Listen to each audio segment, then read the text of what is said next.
அரசியலும் இருக்காதுப்பா. அதாவது இது வந்து ஒரு பியூர் ஆன்மீக மாநாடு. 100க்கு 100 ஒரு வார்த்தை அரசியலில் பேச மாட்டோம் தெரியுமில்ல. நீட்டாக அப்படியே முருகருக்காகவே நடத்தக்கூடிய மாநாடு அப்படின்னு பேசியிருக்கார் ஒருத்தர். யார் அவர்?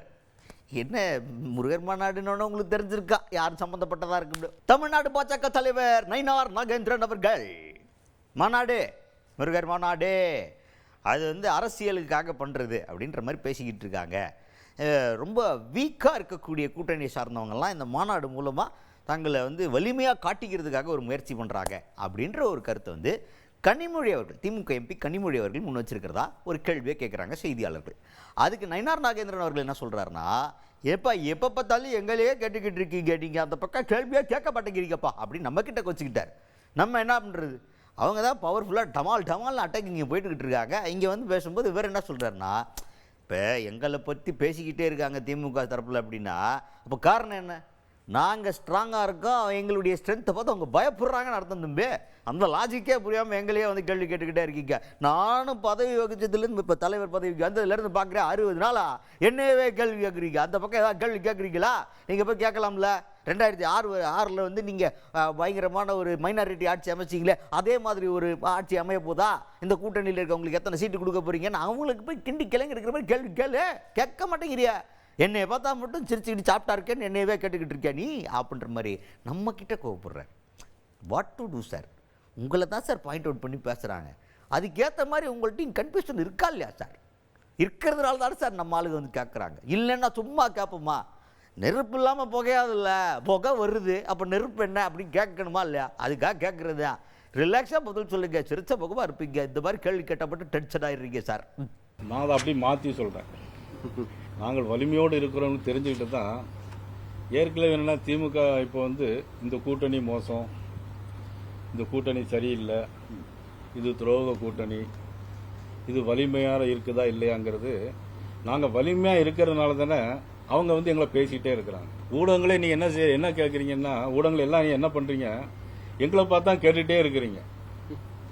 கூட்டணி எப்படி, எத்தனை சீட்டு, இதெல்லாம் நீங்கள் எங்களை பார்த்து தான் கேட்குறீங்க. ஆனால் எந்த ஊடகமாவது நீங்கள் வந்து முதலமைச்சர்கிட்டையோ அல்லது துணை முதலமைச்சர்கிட்டையோ அல்லது விடுதலை சிறுத்தைகளுடைய தலைவர்கள்ட்டையோ அந்த கூட்டணியுடைய காங்கிரஸ் கட்சி தலைவர்கள்ட்டையோ போய் யாராவது இது வரைக்கும் நீங்கள் விடுதலை சிறுத்தைகளுக்கு எத்தனை கூட்டணி கொடுக்க போறீங்க, காங்கிரஸ் கட்சிக்கு எத்தனை கூட்டணி கொடுக்க போறீங்க, எத்தனை சீட்டு கொடுக்க போறீங்க உங்க கூட்டணிக்கு, யாராவது கேட்டிருக்கீங்களா? ஆனால் நீங்களே ஒப்புக்கொள்ளுறீங்க. அப்படின்னா நாங்கள் தான் வலிமையான கூட்டணி, நாங்கள் ஆட்சிக்கு வருவோம்னு உங்களுக்குலாம் தெரிஞ்சிருக்கு. அதனால தான் எங்கள்கிட்டயே நீங்கள் கேட்டுகிட்டே இருக்கிறீங்க. நான் சொல்ல சரியா இருக்குன்னு நினைக்கிறேன். ஸோ நீங்கள் யாராவது இதுவரைக்கும் ஒருத்தர் கூட போய் முதலமைச்சர்கிட்ட போய் கேட்கவே இல்லையே. ஏன் கேட்கலன்னு எனக்கு தெரியல. அப்படி தானே? அதில் விடுதலை சிறுத்தைகள் கூட அவங்களுக்கு மந்திரி சபையில் இடம் வேணுங்கிற ஒரு எண்ணம்லாம் அவங்களுக்கு இருக்கு. அவங்களுக்கு என்ன இருக்கு?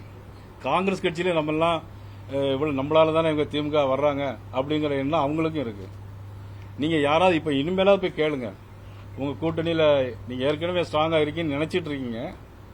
எத்தனை சீட்டு கொடுக்க போகிறீங்க, யாருக்கெல்லாம் மந்திரி பதவி கொடுக்க போகிறீங்க, இல்லை 96 வந்து நீங்கள் மைனாரிட்டியில் 2006 மைனாரிட்டி கவர்மெண்ட்டில் இருந்தீங்க, அப்போ நாங்கள் அதே மாதிரி வச்சுருந்தோம் அப்படின்னு ஏதாவது ஒரு பதிலை கேளுங்களேன். நீங்கள் எங்களை மட்டும் திருப்பி இதுவரைக்கும் 60 நாளாக கேட்டுகிட்டே இருக்கிறீங்க.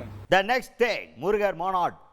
அந்த மாநாடு வர 22ஆம் தேதி மதுரையில் நடக்கும் போதே அவர் வந்து இப்போ என்னன்னா கற்பூர் அடித்து சத்தியம் பண்ணல. யார்? நயினார் நாகேந்திரன் அவர்கள். என்னென்ன இது வந்து முழுக்க ஆன்மீக மாநாடு தான் அப்படின்னு இப்போதான் கற்பூர் அடித்து சத்தியம் பண்ணல.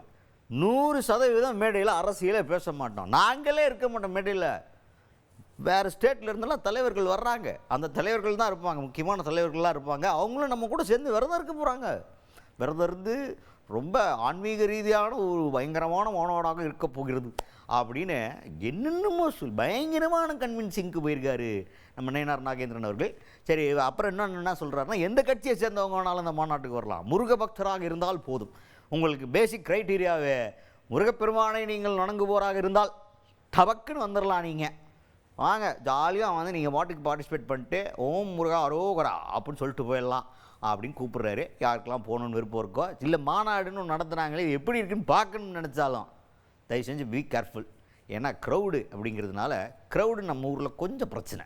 அந்த க்ரௌடுக்குள்ளே மாட்டி கஷ்டப்பட்டு அது மாதிரிலாம் இல்லாமல் பாதுகாப்பாக போயிட்டு வருமாறு தாழ்மையுடன் கேட்டுக்கொள்கிறோம். போகிறவங்களாம் பிளான் பண்ணியிருந்தீங்கன்னா பாதுகாப்பு ரொம்ப முக்கியம். நம்மளை நம்பி குடும்பம் குழுந்தெல்லாம் இருக்குது, குடும்பம் குட்டிலாம் இருக்குது. முருகரை போய் பார்க்குறேன்னு சொல்லிட்டு ஓம் முருகா அரோகரான்னு ஆயிரப்போகுது, பார்த்துக்குங்க. Okay okay done. இப்போ அது தொடர்பாக நயினார் நாகேந்திரன் அவர்கள் என்ன சொல்கிறார் அப்படின்றத கேளுங்க. இந்த மாநாட்டில் வந்து உத்தரப்பிரதேசனுடைய முதலமைச்சர் மதிப்புக்குரிய மாண்புமிகு யோகி ஆதித்யநாத் அவர்கள் இப்படி இன்னும் கன்ஃபார்ம் பண்ணலாம் வருதா இருக்குது. ஆந்திர துணை முதலமைச்சர் மதிப்புக்குரிய பவன் கல்யாணி அவர்கள் வருகிறார், உறுதியாக வருகிறார்கள். நானும் மதிப்புக்குரிய அண்ணா சிவரெட்டி அவர்களும் அண்ணா சக்கரவர்த்தி அவர்களும் போய் அவங்கள அழைச்சிட்டு வந்திருக்கோம். அவங்க வந்து வரணும்னு ஒப்புக்கொண்டாங்க. இன்ஃபேக்ட் அவங்க 15ஆம் தேதியிலிருந்து அவங்களும் விரதம் இருக்கிறாங்க. நாங்கள் எல்லாருமே அதை விரதம் இருந்து அதை ஒரு பெரிய அளவில் பண்ணணும். இதில் வந்து இது அரசியல் கட்சி மாநாடு கிடையாது. அந்த அரசியல் கட்சிகள் நிச்சயமாக யார் திமுக நினைக்கிற மாதிரி இது அரசியல் யாரும் பேச மாட்டாங்க. மேடையில் தலைவர்கள் மட்டும் இருப்பாங்களே தவிர நாங்கள் கூட மேடையில் போய் இருப்போமாங்களுக்கு தெரியாது. நாங்களாம் பக்தர்களாக தான் நாங்கள் போகிறோம். அது வந்து எந்த அரசியல் கருத்துக்களும் நிச்சயமாக 100% அரசியல் கருத்துக்கள் அங்கே வராது. அதனால் இது முருக பக்தருடைய மாநாடு. முருக பக்தர்கள் திமுகவில் இருந்தாலும் சரி, காங்கிரஸில் இருந்தாலும் சரி, எந்த கட்சியில் இருந்தாலும் சரி, நீங்கள் உட்பட அனைவரும் அதில் கலந்து கொள்ளலாம்.